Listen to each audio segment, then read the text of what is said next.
Padre Santo, te damos gracias por tu bondad, por tu amor. Te rogamos, Señor, que tú bendigas esta reunión, bendigas el estudio de tu palabra, Señor, y que pueda ser de edificación a nuestras vidas. Señor, obra en nuestros corazones, ministra, mira las necesidades que tenemos.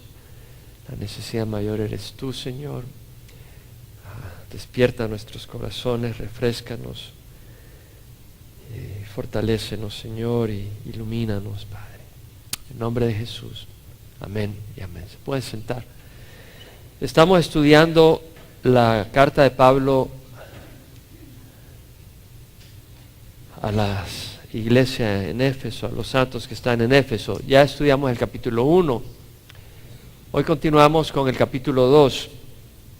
Pablo estuvo en Éfeso en su segundo viaje misionero, el año 53.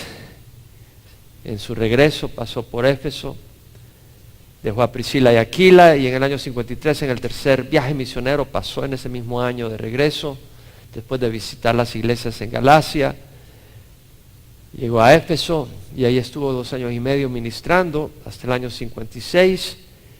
Pasó a Macedonia, a Grecia, Corintio, y en su regreso no pasó a Éfeso, pero pasó a Mileto, donde se despidió de los santos y de los líderes de la iglesia de Éfeso. Llegó a Jerusalén, ahí los judíos lo trataron de matar y la guardia romana lo puso en custodia para que no lo mataran. Luego presentaron cargos contra él, los judíos lo querían matar, entonces Roma, el encargado romano de la unidad militar, el centurión, lo mandan a Cesarea para que esté protegido, y ahí el gobernador trata de pedir dinero de Pablo, y Pablo, por supuesto, no iba a jugar sucio. No le hacen un juicio recto, no procede su caso, y termina él diciendo, bueno, esto no se resuelve, apelo al César, y termina siendo llevado a Roma, Pablo, y en el año 60 al 62 está en arresto domiciliario esperando audiencia con el César, con el emperador romano, para defender su causa. Y escribe él, desde ese arresto domiciliario, la carta de Efesios, Filipenses, Colosenses y Filemón.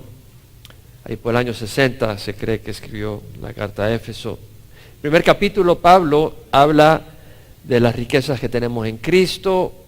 Pablo se identifica como apóstol de Cristo Jesús. Estando en prisión, en cadenas, no se olvida que él es un apóstol de Jesús. Y eso es tan importante, porque muchas veces en las crisis se nos olvidamos que somos hijos de Dios. Y se nos olvida que Dios tiene un llamado en nuestras vidas.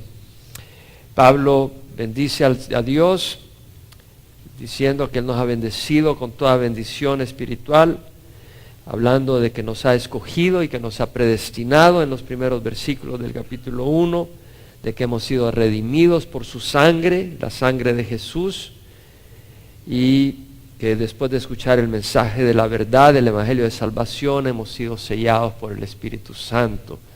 Hay un mensaje verdadero, hay un mensaje de salvación. Si no es verdadero, no es de salvación.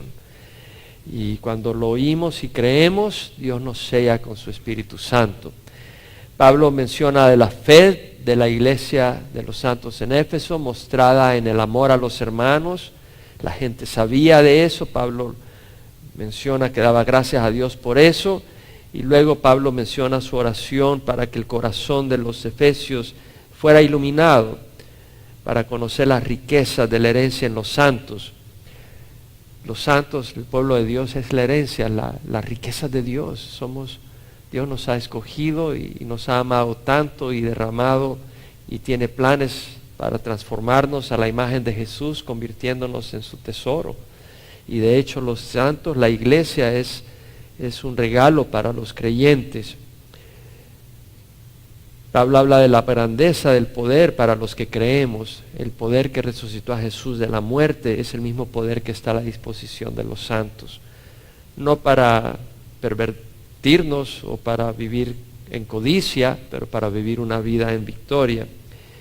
Y luego menciona Pablo al final del capítulo 1 que Cristo está por encima de todo principado, autoridad, poder, dominio y todo nombre que se nombra, no solo en este siglo, sino también en el venidero. Jesús está sobre todo nombre, muy por encima. ¿Por qué buscar otro nombre a quien clamar si tenemos el nombre de Jesús? ¿Verdad? Y luego todo está sometido bajo los pies de Jesús. Y Jesús es la cabeza de la iglesia. Entonces Jesús tiene autoridad sobre todo. Satanás está trabajando en el mundo porque Dios está permitiendo eso, pero no es que Satanás esté en control. Es decir, Jesús puede parar a Satanás en lo que Satanás hace. Satanás no puede hacer nada sin que Jesús lo permita, y lo permite con sus planes y propósitos perfectos. Y ahora capítulo 2.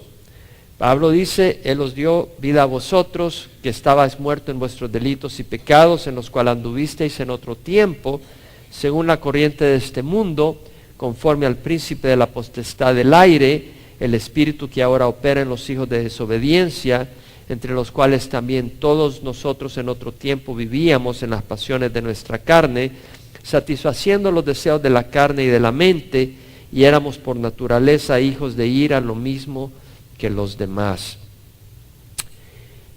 Bueno, si se da cuenta, Él os dio vida está en letra cursiva, no está en el texto original, pero es una interpretación. Realmente es apropiada, porque Pablo está hablando que estábamos muertos en nuestros delitos y pecados. Si estábamos, es que ya no estamos, quiere decir que ya estamos con vida, y eso lo menciona en el versículo 5, cuando dice: cuando estábamos muertos en nuestros delitos, nos dio vida juntamente con Cristo. Entonces, es apropiada la interpretación ahí. Y lo que está diciendo Pablo acá es que estábamos muertos. Él os dio vida a vosotros que estabais muertos en vuestros delitos y pecados. Y la palabra que estabais, realmente ahí realmente es estando. No solo que estaba, sino que estando. Es participio presente, estando continuamente. Es decir, no solo estabas muerto en un momento, sino que vivías muerto. Y no estaba hablando de muerte física. La palabra ahí es necros, y significa un muerto. Sí, puede significar un muerto físicamente, sin vida, pero acá se refiere a alguien que esté espiritualmente muerto. Un muerto físico es aquel cuyo espíritu ha partido de su cuerpo. Un muerto espiritual es aquel cuyo espíritu está separado de Dios. Eso es estar muerto espiritualmente. Y esa persona no puede entender las cosas espirituales, porque es una persona natural. Y se disciernen espiritualmente. Se necesita ser traído a vida, nacer de nuevo y tener el Espíritu Santo y ser vivo espiritualmente para poder percibir esas cosas. Un muerto no escucha, un muerto no entiende, un muerto no reacciona, y las personas que no han recibido a Jesús están muertos a las cosas espirituales. Pero el Señor dijo: en verdad os digo que la hora viene y ahora es cuando los muertos oirán la voz del Hijo de Dios, y los que oigan vivirán. Y es ese milagro donde los muertos, algunos, hemos oído la voz estando muertos. No me expliques cómo, porque no todos los muertos oyen. Por eso muchos siguen muertos, aún dentro de las mismas iglesias. Pero hay algunos que oyen, hemos oído, y es una obra de Dios. Lázaro no pudo resucitar si Jesús no lo hubiera llamado. ¿Cómo escuchó la voz Lázaro y no todos los demás muertos? ¿Verdad? Es un milagro. Y vemos acá entonces de que Él nos dio vida a vosotros que estabas muertos en vuestros delitos. Y la palabra delitos acá quiere decir, de hecho, la King James, la New King James y la English Standard y la New American Standard la traducen trespasses. La New International Version, transgressions. La New Living Translation, disobedience.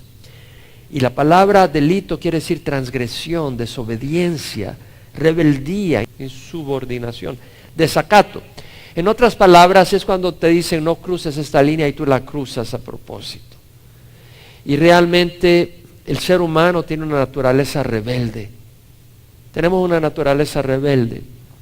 y decimos, bueno, es que soy débil y hago esto. No, eso es rebeldía. Tú sabes que no debes de hacerlo y lo haces, es una rebeldía. Y a eso se refiere, estábamos muertos en nuestros delitos. Y la palabra pecado, hamartía, quiere decir fallar al blanco, no llegar a la altura para poder saltar una barda, por ejemplo, no poder llegar a no saltar lo suficientemente alto, aunque haces el intento. Y aquí muestra la incapacidad del hombre de hacer las cosas de la manera correcta, aunque queremos muchas veces. Somos incapaces. Y toda transgresión y desobediencia y rebeldía tiene que ver con un alejamiento de lo verdadero y lo recto.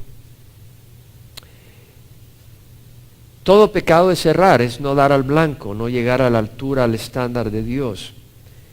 Transgresión tiene que ver con rebeldía, pecado con el fracaso, con nuestra inhabilidad. John Stott dijo, ante Dios somos rebeldes y somos fracaso, somos rebeldes.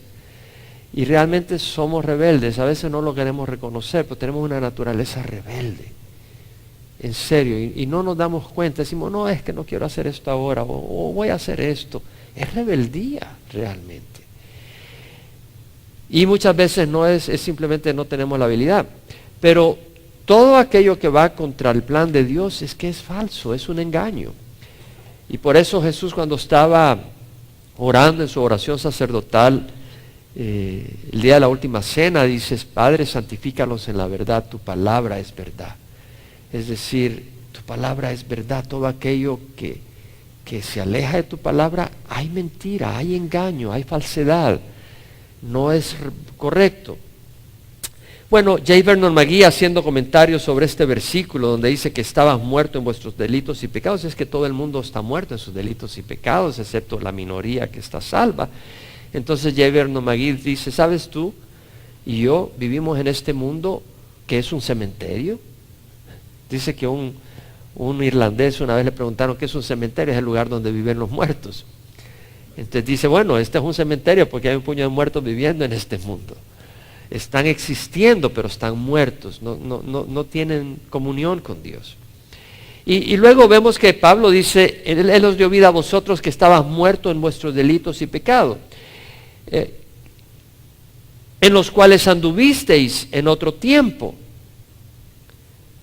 según la corriente de este mundo. Entonces, anduvimos en otro tiempo, eso es pasado. Quiere decir que caminamos en esa manera de vivir en el pasado, ya no podemos caminar. Si somos el cuerpo de Cristo, no podemos seguir caminando en esa manera de vivir. Ahora, andar es más que simplemente dar un paso. Tú puedes tropezar. Yo no conozco a nadie que siendo cristiano no haya tropezado alguna vez, y fallamos continuamente. Vamos en el freeway y a veces perdemos la paciencia, o en nuestra casa, o de distintas maneras podemos fallar, pero ya no andas continuamente en las maneras del mundo. Tu camino es distinto. Y por eso dice, en el cual anduviste en otro tiempo. Ahora, tenemos que tener cuidado, porque cuando damos un paso falso, eso es lo que se necesita para seguir caminando falsamente. Después del primer paso viene el segundo, y el pecado es adictivo. Entonces tenemos que tener cuidado de dar el paso en falso. Si hemos dado un paso en falso, recojamos ese pie y pongámoslo en la dirección correcta. Porque un paso falso, todo lo que necesita es el siguiente paso en esa dirección, y seguimos dando pasos falsos que no nos llevan a bien. Vemos que Pablo habla de que anduviste en otro tiempo, porque ya no andamos en eso, porque Cristo es radical y cambia nuestro caminar. Cristo tiene que cambiar tus metas, tiene que cambiar tu camino, tiene que cambiar tus valores, tu manera de pensar, hablar y vivir. No quiere decir que no tienes una tendencia pecadora, pero quiere decir de que tus metas son distintas. Quiere decir de que simple y sencillamente tú ya no eres esclavo de esa tendencia pecadora. Mira que habla de la corriente del mundo. Según la corriente de este mundo, aion cosmos. Lo que quiere decir según la manera de pensar, según los valores de la gente que habita nuestro mundo, según la sociedad, según las motivaciones. Y luego dice, conforme al príncipe de la potestad del aire. Vemos que haciendo referencia a Satanás, dice que es un príncipe, es un gobernante, arcón, un líder, es un jefe de huestes celestiales caídas, satánicas, demonios.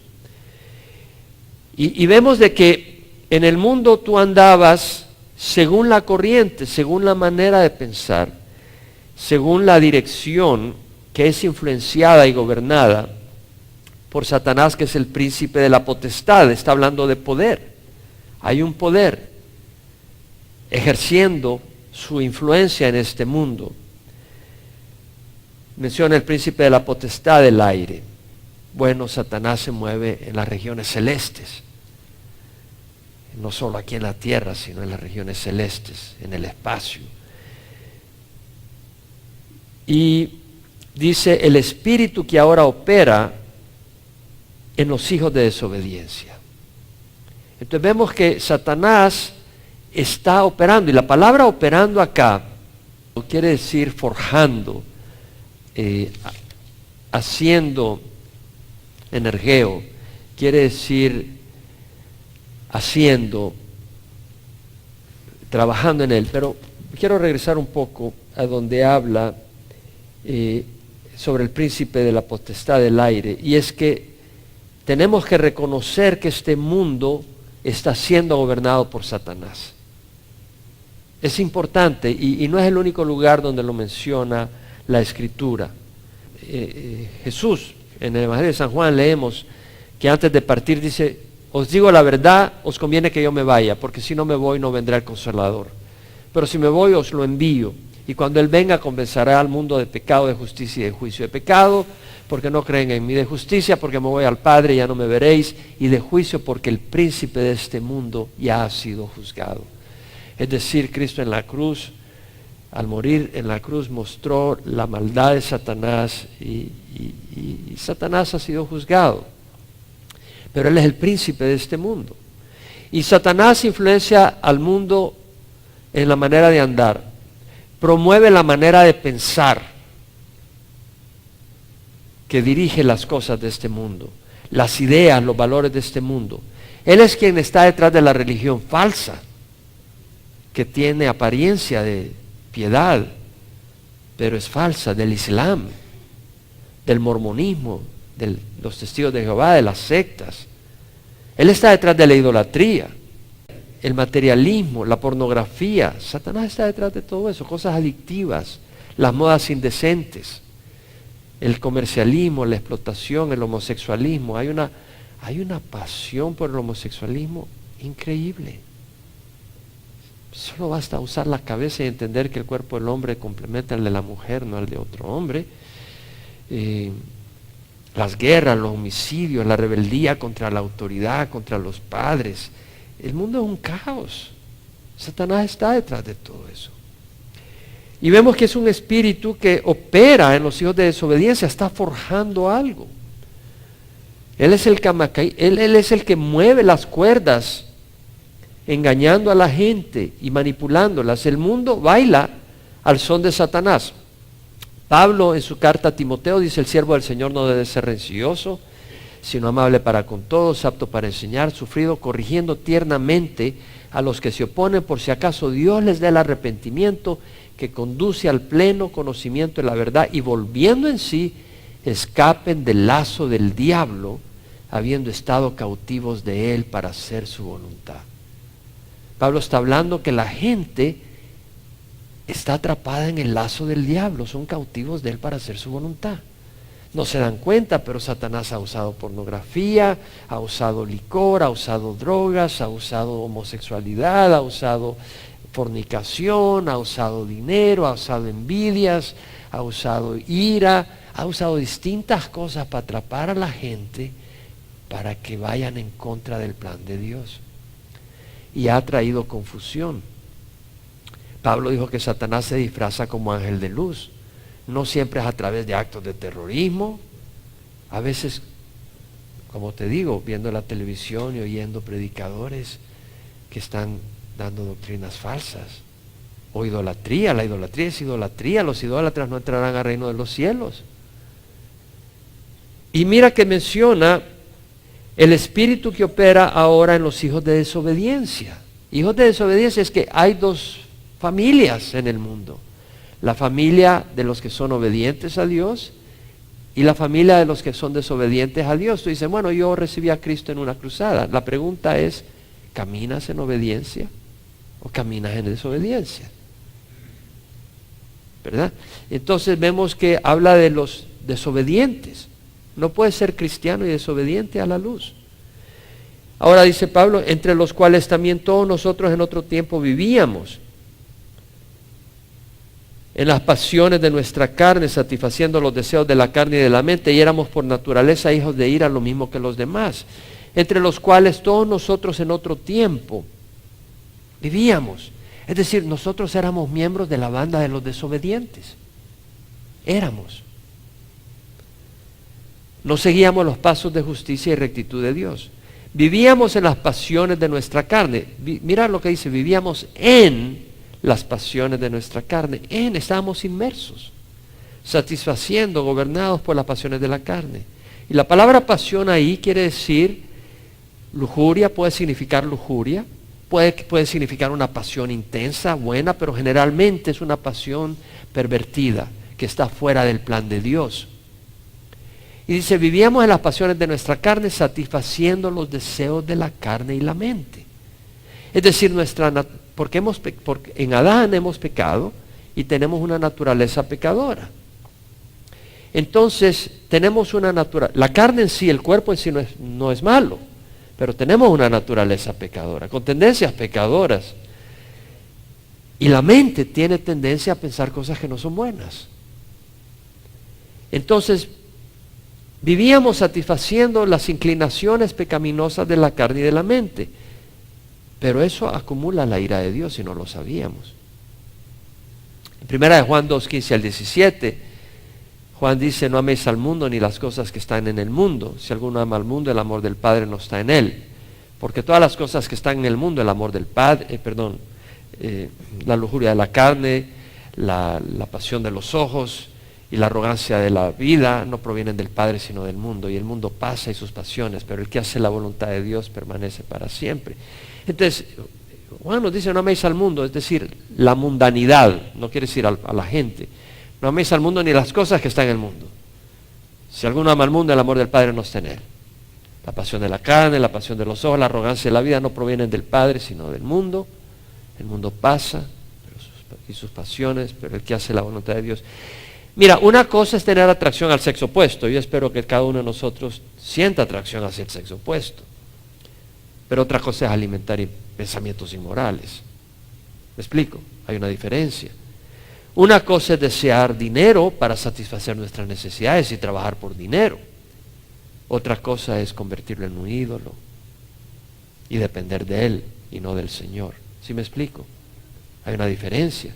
Y estás viendo la diferencia entre la persona redimida y la que no es redimida. Una cosa es sentirnos bien cuando nos honran, otra cosa es buscar promovernos y que la gente nos idolatre. ¿Me explico? Hay una diferencia. Buscar ser el centro de atención de la gente. Una cosa es tener hambre y disfrutar de una buena comida, pero otra cosa es que se vuelva un ídolo para nosotros. A nosotros los latinos nos gusta comer, pero tengamos cuidado porque no estoy bromeando, lo podemos hacer un ídolo. Una cosa es desear vestir ropa agradable y otra cosa es que se vuelva una obsesión y gastamos fortuna en eso. J. Vernon McGee dice, muchos vienen el domingo a la iglesia piadosos como un ratón de iglesia. Yo no sabía que los ratones de iglesia eran piadosos, pero bueno. Piensan que están separados del mundo, dice. Pero el lunes empieza su día de trabajo en este mundo rudo, igual de broncos y toscos como los demás, corriendo tras el dólar poderoso como todo el mundo. Y desean gastarlo en sí mismos, en sus propios deseos egoístas. No podemos ser así. Es decir, tú no puedes decir, ok, voy a la iglesia el domingo y el lunes eres una bestia como los demás. Tras el dinero, tras las cosas. No puede haber dos mundos. No puedes servir a Dios y al dinero. No puedes servir a Dios y al yo. Y dice, éramos por naturaleza hijos de ira, lo mismo que los demás. Wow. La palabra ira, orge, quiere decir una emoción fuerte, un sentir intenso de desaprobación, de indignación. Éramos por naturaleza hijos de ira. El mundo no realiza que la ira de Dios se está acumulando contra ellos. Cuando tú vives una vida dominada por la naturaleza pecadora, el mundo y el diablo, los hijos de este mundo son hijos de ira, no son hijos de Dios. Dave Guzik menciona, me gusta lo que menciona, dice, toma en serio el que los hijos de ira merecen justamente la ira de Dios. Wow. Es que no entendemos la santidad de Dios. Entendiéramos la santidad de Dios, entendemos que Dios tiene una ira contra el pecado que hay en el mundo. En Juan 3:36 dice la palabra, el que cree en el Hijo tiene vida eterna, pero el que no obedece al Hijo no verá la vida, sino que la ira de Dios permanece sobre él. La ira de Dios permanece. El que cree en el Hijo tiene vida eterna, pero el que no obedece al Hijo, no dice obedece. El que no obedece al Hijo, la ira de Dios permanece sobre él. En Romanos 1:18 al 23, la ira de Dios se revela desde el cielo contra toda impiedad e injusticia de los hombres que con injusticia restringen la verdad. Porque lo que se conoce acerca de Dios es evidente dentro de ellos, pues Dios se lo hizo evidente. Pues desde la creación del mundo sus atributos invisibles, su eterno poder y su divinidad se han visto claramente por medio de lo creado, de manera que no tienen excusa. Aunque conocían a Dios, no le honraron como a Dios, sino que se hicieron vanos en sus razonamientos. Su necio corazón fue entenebrecido. Profesando ser sabios, se volvieron necios. Y en vez de honrar al Dios incorruptible, se hicieron imágenes de hombre corruptible, de aves, de cuadrúpedos, de reptiles. Habla de la ira de Dios. Yo estoy convencido que en las escuelas, cuando se enseña evolución, la ira de Dios se acumula. Primera Tesalonicenses 5:7-9, Pablo dice, los que duermen de noche duermen, y los que se emborrachan de noche se emborrachan. Pero puesto que nosotros somos de día, seamos sobrios, habiendo puesto la coraza de la fe y del amor. Es decir, necesitamos alimentar nuestra fe. Necesitamos alimentar nuestra fe.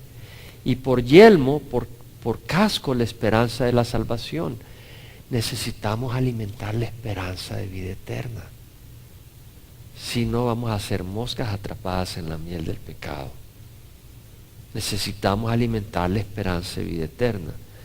Porque no nos ha destinado Dios para ira, sino para obtener salvación por medio de nuestro Señor Jesucristo. Te voy a decir algo. No me interesa provocar la ira del campeón mundial del peso pesado. Si estás en un restaurante, tú no quieres enojar al que es campeón de pesos pesados. No quieres decir, oye, a ver qué pasa. Ahí nomás te aplastó. No quieres enojarlo.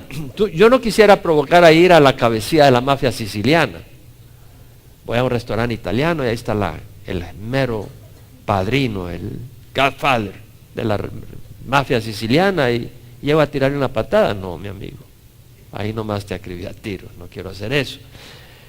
No quisiera provocar a ira al jefe de la pandilla más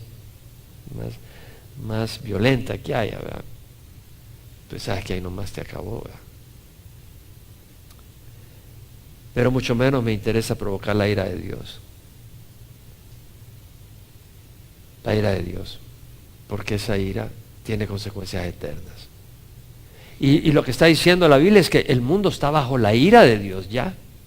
Porque esta rebeldía tiene una naturaleza rebelde. Una naturaleza que no se sujeta. Y aquellos que estábamos muertos y oímos, reconocemos que ¿qué estoy haciendo?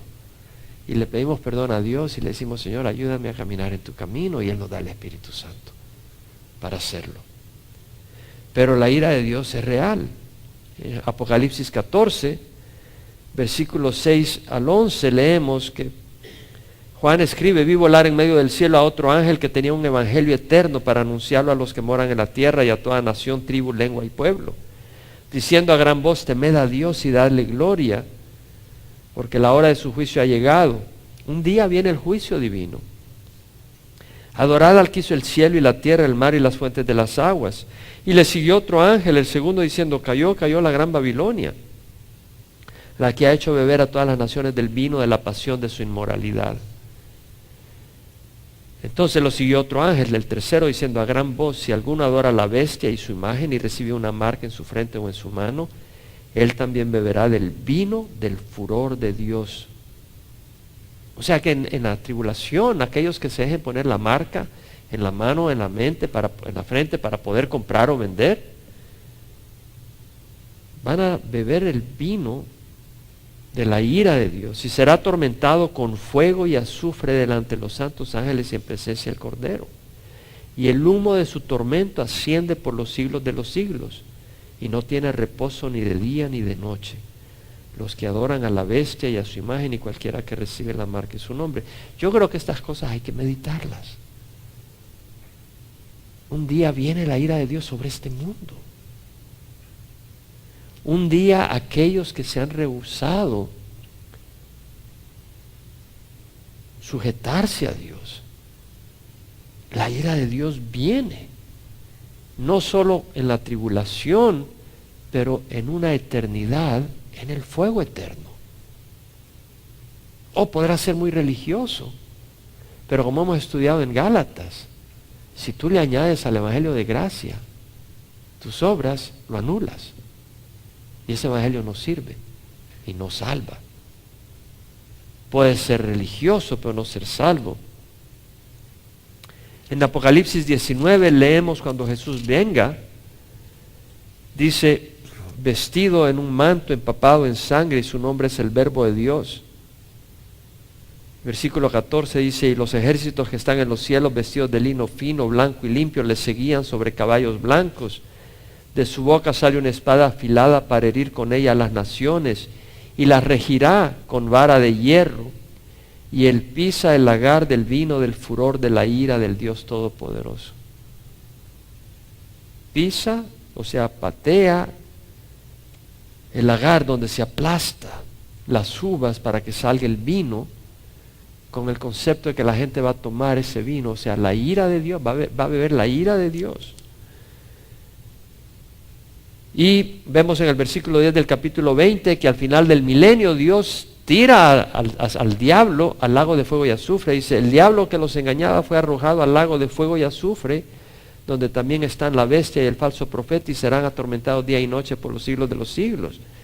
Y en el capítulo 20, versículo 15, habla de aquellos que no han recibido a Cristo. Dice: y el que no se encontraba inscrito en el libro de la vida fue arrojado al lago de fuego. Es serio. Es serio. Si tú no estás en orden el día de hoy, ponte en orden con Dios. Porque la ira de Dios no es algo que tú quieres experimentar. El fuego de azufre, el lago de fuego y azufre, no quieres experimentarlo. Y luego dice Efesios: pero Dios, hace una gran diferencia, pero Dios, quien es rico en misericordia, por causa del gran amor con que nos amó, aun cuando estábamos muertos en nuestros delitos, nos dio vida juntamente con Cristo. Por gracia habéis sido salvados, y con Él nos resucitó, y con Él nos sentó en los lugares celestiales en Cristo Jesús, a fin de poder mostrar en los siglos venideros las sobreabundantes riquezas de su gracia, por su bondad para con nosotros en Cristo Jesús. Dios es rico, pero Dios, es la gran diferencia. Estábamos muertos en nuestros pecados, en nuestros delitos. Éramos hijos de ira, éramos hijos de desobediencia, estábamos siguiendo los deseos de la carne, pero dice: pero Dios, estábamos muertos, pero Dios hace una gran diferencia, y en su gran misericordia nos tocó. Veamos que Dios es rico en misericordia. Yo no sé por qué rezarle a otra persona Si de quien necesitamos misericordia es de Dios, porque contra Él hemos pecado. Yo me acuerdo de la oración que oraba de niño: María, Madre de Gracia, Madre de Misericordia, en la vida y en la muerte ampáranos, Gran Señora. No te digo para que la ores, pero digo, si yo necesito que alguien me ampare cuando voy a morir, es Jesús, porque es contra Él contra quien he pecado. Lo digo con respeto. Dios es rico en misericordia, y por causa del gran amor con que nos amó, Él nos ama con un gran amor. Great love, dice las traducciones en inglés. Nos conocía como éramos, pecadores, incapaces de hacer lo bueno, mentirosos, torcidos, y así nos amó. Pero no para dejarnos igual, sino para cambiarnos. Aun cuando estábamos muertos en nuestros delitos, dice, nos dio vida juntamente con Cristo. ¿Qué quiere decir? Yo pienso que cuando resucitó a Cristo, ahí estábamos nosotros en mente, en promesa, porque Él nos escogió antes de la fundación del mundo. Él nos predestinó, Él decretó que íbamos a ser hijos de Dios, adoptados. Lo estudiamos en Efesios capítulo 1. Entonces yo estoy convencido que cuando resucitó a Jesús, ahí estábamos nosotros en Él. Ahí estábamos. Y con Él nos sentó en los lugares celestiales en Cristo Jesús. ¿Qué quiere decir? No estamos sentados en el cielo, estamos aquí ahorita, estás sentado acá, creo yo. Pero ¿qué quiere decir? Que Cristo está representándonos allí. Ahí estamos nosotros. O sea, nuestros nombres están allí. O sea, no es que allí tenemos nuestro lugar en Cristo. Ahí está nuestro lugar. O sea, no es aquello de que nadie sabe de nosotros, no. Ahí está nuestro nombre en Cristo. Y dice, nos sentó en los lugares, dice, nos sentó en Él. En Él nos sentó, en Él nos resucitó, porque un día vamos a resucitar, y ya está prometido. Habiendo resucitado a Cristo, las primicias de lo que va a ocurrir con nosotros. En Él nos resucitó y con Él nos sentó en los lugares celestiales en Cristo Jesús. O sea, Cristo está sentado a la derecha del Padre y ahí estamos nosotros. O sea, nuestro nombre. Y que un día vamos a reinar con Él. Si morimos con Él, viviremos con Él. Si perseveramos, reinaremos con Él. Si le negamos, Él nos negará. Si somos infieles, Él es fiel, porque no puede negarse a sí mismo. Y luego dice, a fin de poder mostrar en los siglos venideros las sobreabundantes, es decir, las inmedibles, incapaces de medir, incapaces de ser comparables, son tan grandes. A fin de poder mostrar en los siglos venideros las grandes riquezas de su gracia, de su favor inmerecedero, por su bondad para con nosotros en Cristo Jesús. Es decir, cuando estemos en el cielo, la gente va a decir, mira, este guate vino al cielo. ¿Cómo es posible este sinvergüenza? Va a decir, ¿cómo logró colarse? Y el Señor va a decir, no se coló, mi sangre lo lavó. Eso es lo que va a decir el Señor. Sí, vamos a decir, fue por la increíble riqueza de su gracia. No es porque yo lo merezca. ¿Verdad que ustedes se van a sorprender si llegan al cielo? O van a decir, no, yo ya sabía fácilmente que yo entraba. No, la logré. Y el Señor dice, no le hagas, mi sangre es más que suficiente. Es lo que va a decir el Señor. Pero si no es la sangre de Cristo, no la hacemos, hermano. ¿Quién de ustedes cree que la puede hacer? Mentirosos si creen que la pueden hacer. Es la sangre de Jesús. Pues yo no quiero experimentar la ira de Dios. Y hay dos grupos, los obedientes y los desobedientes. No hay obedientes a medias. Dice, no, yo soy medio obediente. No, medio obediente es bien desobediente. No valen los medio obedientes. Hay que ser obedientes, hay que pertenecer al Señor. Tal vez tú no has recibido a Cristo o necesitas rededicar tu vida al Señor. Tal vez diste un paso en la dirección equivocada. Con los ojos cerrados. Reconoce que diste el paso en la dirección equivocada y dile, Señor, perdóname. Señor, tú sabes que tengo esta naturaleza que no es buena y te pido perdón, Señor, y te ruego que sea tu Espíritu quien gobierne mi vida. Y recibe del Señor ese Espíritu de vida y de sanidad y de guía y de dirección y de verdad. Si no has recibido a Cristo nunca, ora conmigo, ya sea que estés en el salón familiar o nos escuchas por internet. Padre, te ruego perdón por mis pecados. Reconozco lo que Jesús ha hecho en la cruz como pago por mis pecados, y no lo desprecio, sino que lo recibo.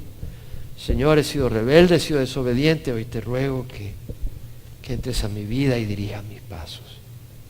Ayúdame a estar sano para poder reconocer lo bueno y desechar lo malo. No ser engañado por Satanás, no ser un títere de sus pasiones, de sus mentiras, de sus carnadas y atractivos que buscan destruirme. Te recibo, Señor. Ayúdame a caminar contigo en nombre de Jesús. Amén. Y si tú diste un paso falso, ora conmigo. Padre, te ruego perdón por mis pecados. Tú sabes el área donde te he fallado, Señor. Tú sabes que soy débil, necesito tu ayuda. Te pido perdón y pido tu Espíritu que me restaure, me fortalezca para caminar en obediencia. En nombre de Jesús.